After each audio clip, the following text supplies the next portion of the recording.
This message was given as a private channel for a client, who asked why she felt so separate, despite all the spiritual work that she had done. The channel is reproduced with her permission. We do think that your question is a good one. We know that many people struggle with the same feelings of separation and alienation, and so we will try to answer your question in general terms and on the more personal level. Let us begin by saying that the awareness of separation and individuality is not in itself a bad thing.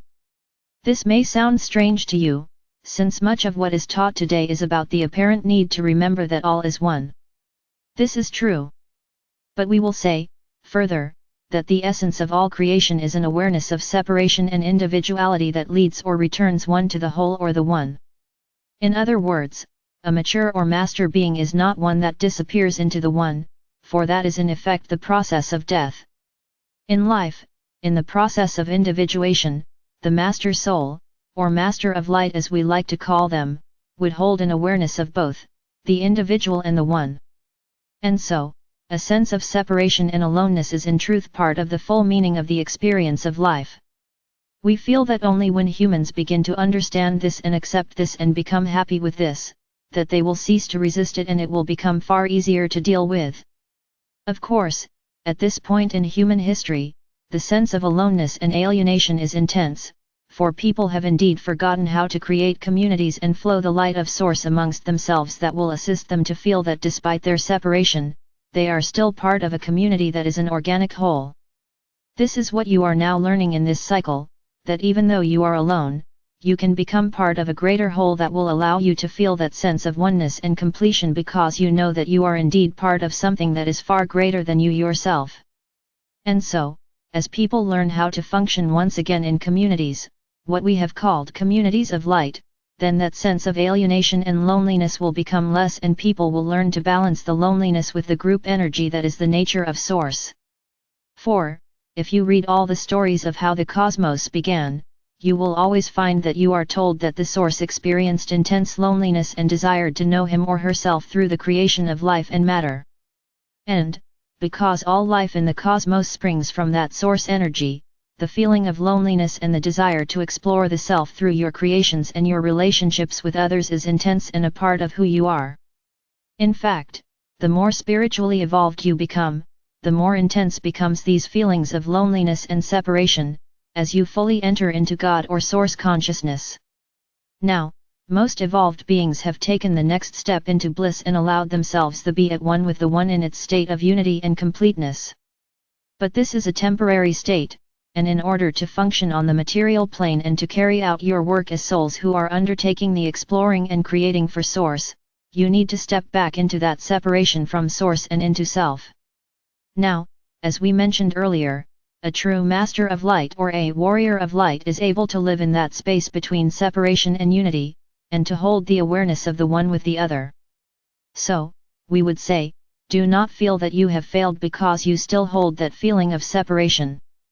While you are in a material body, it will always be there to some extent. But, if you can cultivate and hold also a sense of the one, the knowledge that the one is always there and may be experienced in parallel with the sense of the individual, then you will understand the true nature of the challenge of material life.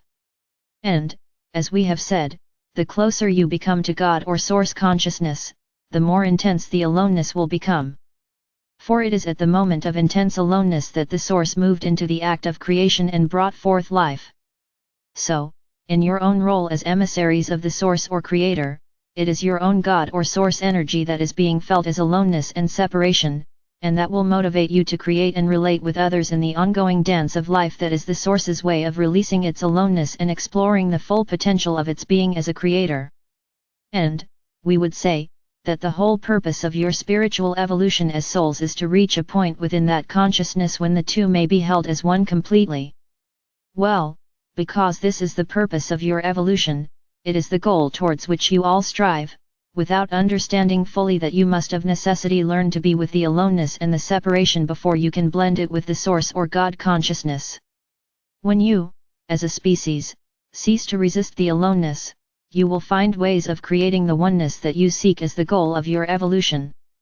At this point, the forward movement of evolution seems to have chosen the route of creating soul-mate relationships wherein an individual may experience the oneness through another person. This can be achieved already by advanced souls quite easily. But, the next step would be for those souls to combine their energy on a permanent basis, so that they were literally one and would incarnate as one in their next lifetime. In this process, gradually the fragments of souls that have become multitude in the explorations of Source would begin once again to blend and come together, and over a process of millions of years, all energy would once again return to Source with great joy, having learned all there was to know about separation and oneness.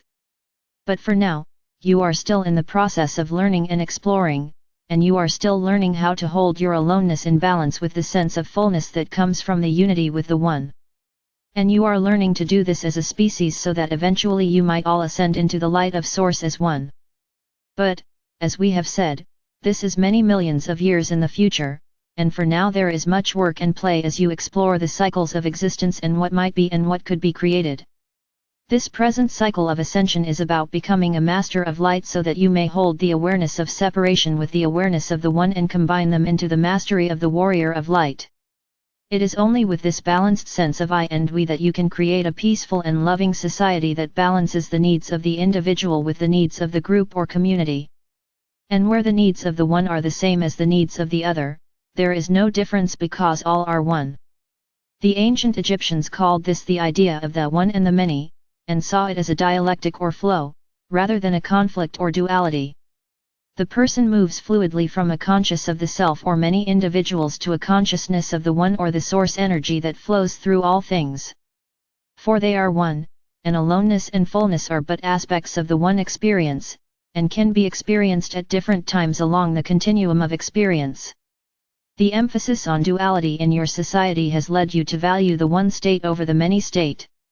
It is only when you can hold them in balance on that continuum of experience called life that you will fully experience the richness and diversity that is life on planet Earth.